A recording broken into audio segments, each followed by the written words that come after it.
யோகி ராம் சுரத்குமார் அவர்களுடைய திவ்ய சரித்திரம் பார்த்துன்னு வரும். ஒரு ஞானின்னு தெரிஞ்சுக்கிறதுக்கு பல வருஷ காலம் தேவைப்படுறது. ஞானம் அடைஞ்ச மகாபுருஷர்களும் எங்கேயும் போய் தாங்கள் தான் ஞானின்னு சொல்லிக்கிறதே கிடையாது. ஏன்னா அவளுக்குள்ள 4 அகங்காரம், அந்த எண்ணமே இல்லாமல் இருக்கிறதுனால இதை யார்கிட்ட போய் என்னன்னு சொல்றது? இந்த சத்தியம் தன்னை எந்த மாதிரி வெளிப்படுத்தின்னு இருக்கு அப்படிங்கிறது நம்மளால சுத்தமாக கண்டுபிடிக்க முடியாத ஒரு ரகசியத்துலேயும் ரகசியம். அது ஒருத்தரை ஞானின்னு நம்மளால கண்டுபிடிக்கவே முடியாது. இன்னொரு ஞானியால் தான் ஒரு ஞானியை கண்டுபிடிக்க முடியும். உலகத்திலே ரொம்ப கடினமானது, கஷ்டமானது என்ன அப்படின்னா உண்மையை தேடுறது, உண்மையை சொல்றது, உண்மையில் வழி நடத்துறது. ஏன்னா உண்மை வழியில் நடக்கிறதுங்கிறது சாதாரணமான விஷயமே கிடையாது. உண்மைங்கிறது அகங்காரத்துக்கு எதிரானது. எவன் ஒருத்தன் தன்னோட அகங்காரத்தை அந்த பக்கம் தள்ளிட்டு உண்மையை நோக்கி ஒரு அடி எடுத்து வைக்கிறானோ அவனை அந்த சத்தியம் பாதுகாக்க ஆரம்பிக்கிறது.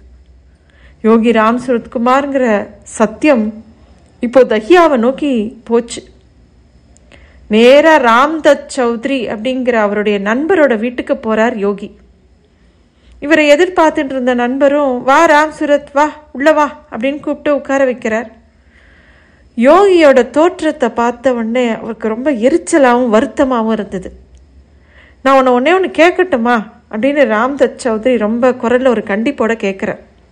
கேளுங்க சௌத்ரி அப்படின்னு யோகியும் எதுவாக இருந்தாலும் பரவாயில்ல பதில் சொல்லணும் அப்படிங்கிற ஒரு முடிவோடு உட்கார்றார்.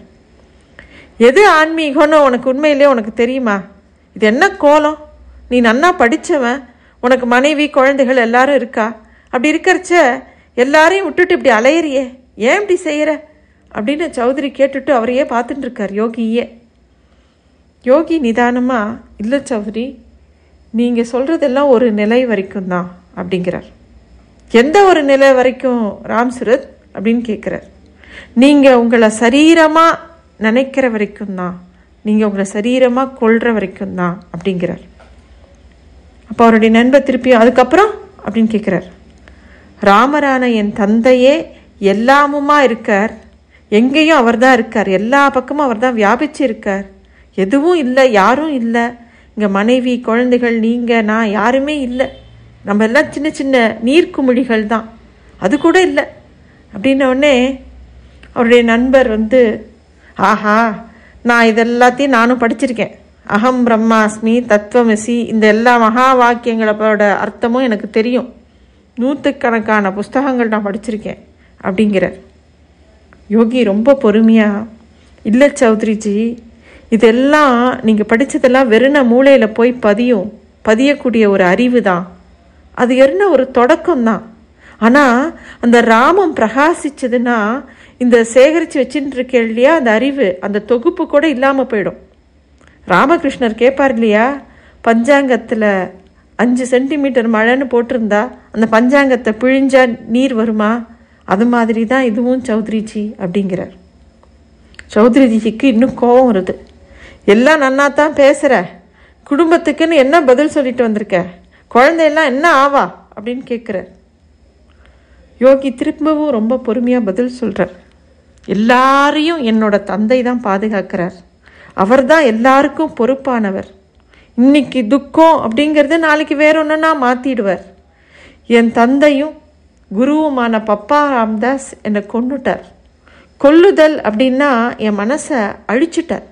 இதுக்கப்புறம் நீங்கள் பார்த்து பேசின்னு இருக்கிறதெல்லாம் ராம் சுரத் குன்வர் இங்கே இல்லவே இல்லை. என் தந்தை தான் உள்ளே இருக்கார், அவர் தான் என்னை ஒரு கருவியாக மாற்றி பேச வைக்கிறார் அப்படிங்கிறார். அவருக்கு இன்னும் எரிச்சல் வருது.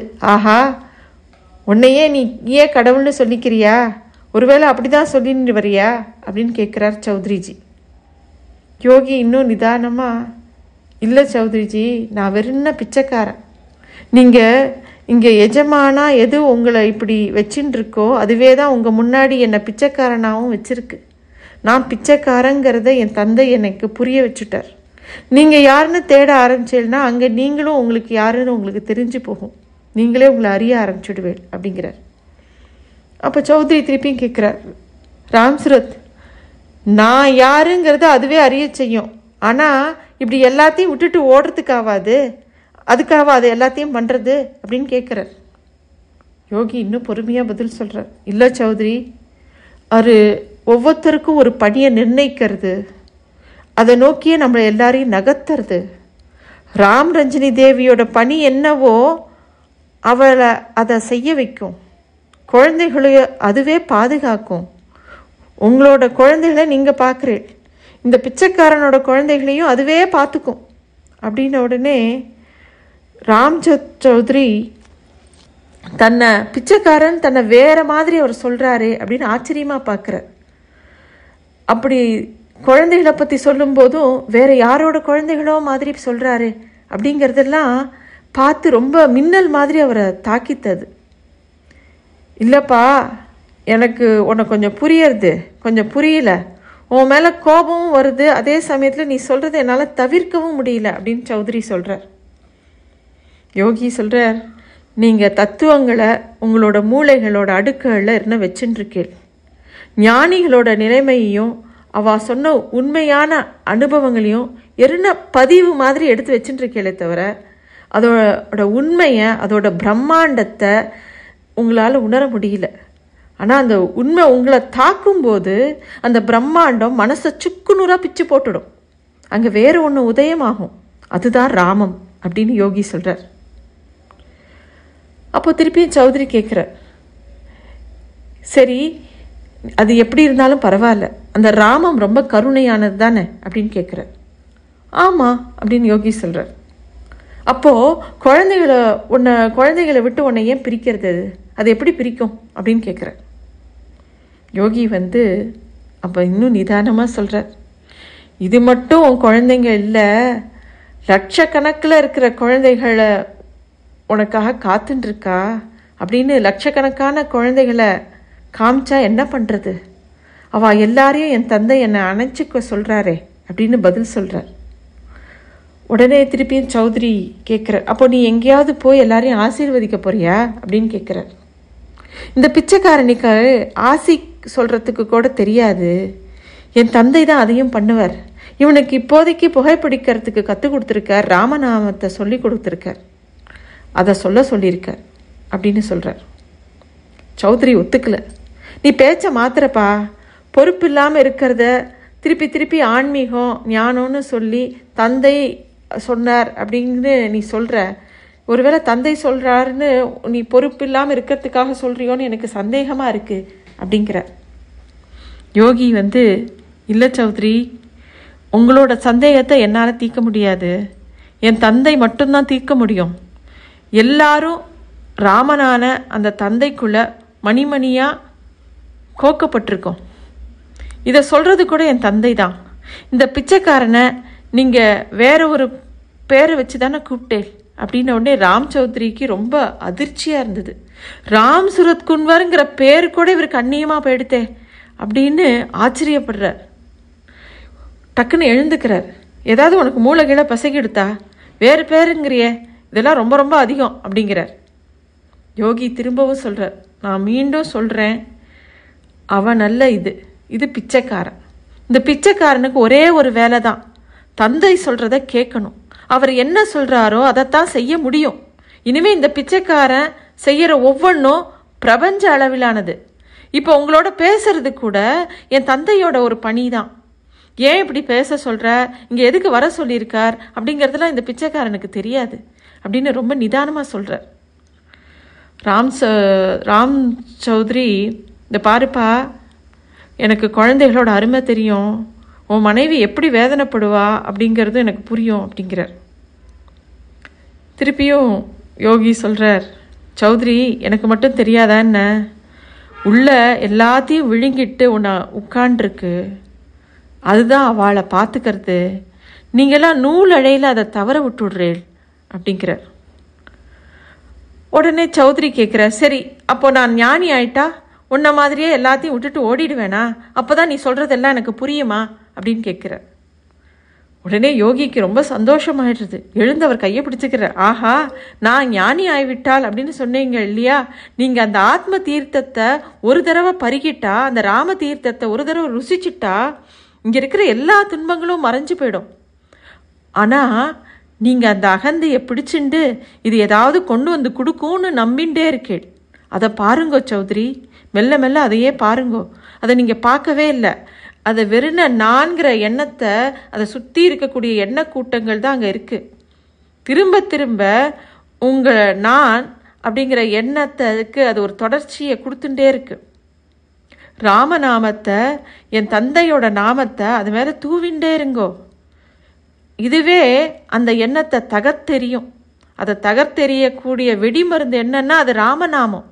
அது எப்போ தகர்த்தெறியும் அப்படின்னா கேட்காதீங்கோ. ஏன்னா உள்ள அகங்காரம் எப்பவும் எந்த நேரமும் தன்னை யாராவது அடிக்கிற மாதிரி வந்து அது ரொம்ப தன்னை ஜாக்கிரப்படுத்திக்கும். இந்த மந்திரத்தை சொல்லுங்கோ. என் தந்தையான பப்பா ராம்தாஸ் ஓம் ஸ்ரீராம் ஜெயராம் ஜெய ஜெயராம் அப்படின்னு இந்த மந்திரத்தை சொல்ல சொன்னார். அதுதான், அது மட்டும்தான் இந்த பிச்சைக்காரனுக்கு தெரியும். மீதி எல்லாத்தையும் என் தந்தை தான் செஞ்சு முடிச்சுட்டார் அப்படின்னு யோகி சௌத்ரியை பார்த்து சொல்கிறார். இதை நன்னா தெரிஞ்சுக்கோங்க சௌத்ரி அப்படிங்கிறார். இந்த பிச்சைக்காரன் உங்ககிட்ட யாசகம் பண்ணுறது இதையே தான். நீங்கள் உங்களை நான் தானே அறிஞ்சிக்கிறதுக்கு உங்கள் குடும்பம் ஒரு போதும் தடையே கிடையாது. ஆனால் இந்த பிச்சைக்காரனுக்குன்னு ஒரு பிரபஞ்சம் தழுவின பணியை என்னோட தந்தை கொடுத்துருக்கார். உங்களுக்கு ஒரு வேளை இல்லாமலும் போகலாம். நீங்கள் என்னை ஓடி போகிறேன் அப்படின்னு சொல்கிறேன். இந்த நிலையில் யாரும் எங்கேயுமே போகிறது கிடையாது. எல்லாரும் எல்லா இடத்துலையும் எல்லோரோடையும் தொடர்பில் தான் இருக்கும். இது இந்த சரீரம் தாண்டினது. இதை நீங்கள் நல்லா கேட்டுக்கோங்க.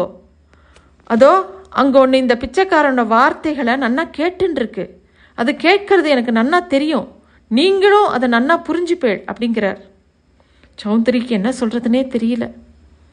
ஏன்னா சௌத்ரி கிட்ட எல்லாரும் நீங்கள் சொன்னால் அவர் கேட்பார் அப்படின்னு எல்லாரும் நம்பி சௌத்ரியை பேச சொல்லியிருந்தா யோகி கிட்ட. ஆனால் இங்கே இருக்கிறதோ ராம் சூரத் குன்வர் இல்லை. இந்த பிச்சைக்காரராக நிற்கிற இவர் யார் அப்படிங்கிற சந்தேகம் சௌத்ரிக்கே வந்தது. இனிமே நம்ம சொன்னால் இவர் கேட்பாராங்கிறது கூட புரியல. ஏதோ ஒன்று சௌத்ரிக்குள்ளே நிகழ்ந்தது. தனக்குள்ளே ஒன்றை எழுந்துக்க விடாத ஒன்று அடித்து போடுற சக்தியை இங்கே ராம் சூரத் குன்வருக்குள்ளே தான் உணர்றத பார்க்குற. தான் ஏதாவது சொல்ல எழுந்துக்கும் போதெல்லாம் அவருடைய மனசு ரொம்ப சின்னதாக உணர்றது. தனக்கு முன்னாடி யோகி பெரிய பிரம்மாண்டமாக இருக்கார். தூக்கத்தில் இருக்கிறவனை எழுப்புற மாதிரி தன்னோட மனசை இவர் எழுப்ப வேண்டியிருந்தது. யோகி சொல்கிற ஒவ்வொரு வார்த்தையும் ரொம்ப கூர்மையான அன்பா அப்படியே அம்பம்பா சொல்லா அப்படியே தைச்சு சுருக்குன்னு இருந்தது. இவர் பேசுகிற பேச்சு எதுவுமே இவருக்கே ஒன்றும் எடுபடலை. இது என்ன விசித்திரமாக இருக்குது அப்படின்னு தளர்ந்து போய் உட்கார்ற. அப்புறம் ஒரு வழியாக ஏதோ செய் ராம் சூரத், நீ என்னோட ரொம்ப நெருங்கின நண்பன், அதனால உங்ககிட்ட கோபிச்சுக்கிறேன் அப்படின்னு பெருமூச்சு விடுறார். உள்ளே போய் ஏதோ பணம் எடுத்துன்னு வர. இந்தா உன்னுடைய 64 ரூபாய் நீயே வச்சுக்கோ, நான் கணக்கை நேர் பண்ணுறேன் அப்படின்னு சொல்லி கொடுக்குறார். யோகி அவர் கையை இறுக்கி பிடிச்சிக்கிறார். பிடிச்சுண்டு நேருக்கு நேராக நின்று இந்த பிச்சைக்காரன் உங்களுக்கு நன்றி தெரிவிக்கிறான் அப்படின்னு சொன்ன உடனே சௌத்ரிக்கு கண்ணீரை அடக்க முடியல. ஆனாலும் கண்களை தொடச்சிட்டு வெறப்பாக நிற்கிறார். யோகி ராம் சூரத்குமார் அப்படிங்கிற அந்த சரீரம் ராம பிரம்மத்தை தனக்குள்ளே தாங்கிண்டு பிச்சைக்கார ரூபத்தில் அப்படியே நடந்து போகிறது. யோகி அந்த தெருவை தாண்டினார். ரொம்ப சர்வசாதாரணமாக தான் வாழ்ந்த வீட்டை கடந்தார். அப்படியே அவர் போயிட்டே இருக்கும்போது தொலைவில் இருந்து தன்னோட மகன் அமிதாப் குன்வர் இவரை நோக்கி ஓடி வரான். அப்பா அப்பான்னு அந்த குழந்தை இவரை வந்து அணைச்சிக்கிறது. தெருவில் அந்த சிறுவனை பார்த்த உடனே மண்டிட்டு அவனோட தலையை தடவி கொடுக்குறார் யோகி. அவன் முகத்தெல்லாம் தொடச்சி விடுறார். உபனிஷதம் தானே தனக்கு மகனாகிறான் அப்படின்னு சொல்கிறது. அங்கே தானே தன் மகனாக வந்திருக்கிறத பார்க்குறார் யோகி. எங்கப்பா போறேள் அப்படின்னு கேட்குறது அந்த குழந்தை. தெரியலையா அமிதாப் அப்படிங்கிறார். தெரியலையா, அம்மாட்ட சொல்லலையா அப்படின்னு கேட்குறது. என் தந்தைக்கு மட்டும்தான் தெரியும்ப்பா. இல்லை அமிதாப், நம்மளோட தந்தைக்கு மட்டும்தான் தெரியும் அப்படிங்கிறார். எப்போ வருவேள்ப்பா? கோயிலாக போகிறேன்னு எல்லாரும் சொல்கிறா. உங்கள் நினைவு வந்தால் நாங்கள் என்ன பண்ணுறது அப்படின்னு அந்த குழந்தை கேட்கறது. யோகி ராம் சூரத்குமார் உடனே மேலே கையை காமிச்சு மேலே சுட்டி காட்டுறார். அவர் கண்ணில் இருந்து நீர் தார தாரையாக வழியறது. சங்கரரும் மற்ற ஞானிகளும் தாயோட பிரிவை தாங்காம தான் வந்தா. அந்த சத்தியம் அவளை அழைச்சின்னு வந்தது. இங்கே தன்னை இந்த குழந்தை எப்போ வருவீர்கள்னு கேட்கறது. என்னை விடு அமிதாப், என்னோட தந்தையான அந்த ராமன் எப்போதும் உங்களோட இருப்பான். அவன் இருப்ப அந்த ராம தந்தையை நீ பூர்த்தி பண்ணுவர். இங்கே இப்போ நீ சொல்லு பார்க்கலாம், நான் சொல்கிறத திரும்பி சொல்லு அப்படின்னு சொல்லிட்டு பிதாஜி ராம் பிதாஜி ராம் அப்படின்னு சொல்ல அந்த குழந்தையும் பிதாஜி ராம் பிதாஜி ராம்னு சொல்கிறது. அந்த பிரபஞ்ச தந்தையை காட்டி கொடுக்குறார் யோகி. இந்த 64 ரூபாயை கையில் வச்சுக்கோன்னு அந்த பணத்தை அந்த குழந்தை கையில் கொடுக்குறார். அந்த குழந்தை பிதாஜி பிதாஜின்னு சொல்கிறது. அது நான் இல்லை, அதோ மேலே இருக்கு பாரு அப்படின்னு மேலே காட்டுறார். அந்த குழந்தையும் மேலே பார்க்கறது. சுட்டரிக்கிற சூரியன் அப்படியே கருணையோட அந்த சூடு தணிஞ்சு சுரத் அப்படிங்கிற சூரிய வம்சத்து குழந்தைய கருணையோடு பார்க்கறது. மெதுவாக மெல்ல மேகம் திரட ஆரம்பிக்கிறது. மழை துளி முகத்தில் படுறது. சட்டுன்னு ஜோன்னு மழை பெய்யறது. அந்த குழந்தைக்கு ரொம்ப சந்தோஷமாக இருது மழை பெஞ்ச உடனே. யோகி ராம் சுரத்குமார் மழைக்கு நடுவில் தன்னோட கண்ணீரை மறைச்சிண்டு மகனை ஆற தழுவிக்கிறார். குழந்தைய அணைச்சிண்டு வீட்டு வாசலில் கொண்டு போய் விட்டு உள்ளே போக சொல்கிறார். மெல்ல தானும் அந்த தெருவை கடந்து போகிறார். ஊரை கடக்கிறார். எல்லாத்தையும் கடந்து அந்த மழையோட மத்தியில் உள்ள அருணாச்சலம் அப்படிங்கிற மலர் பூக்க ஆரம்பிச்சது.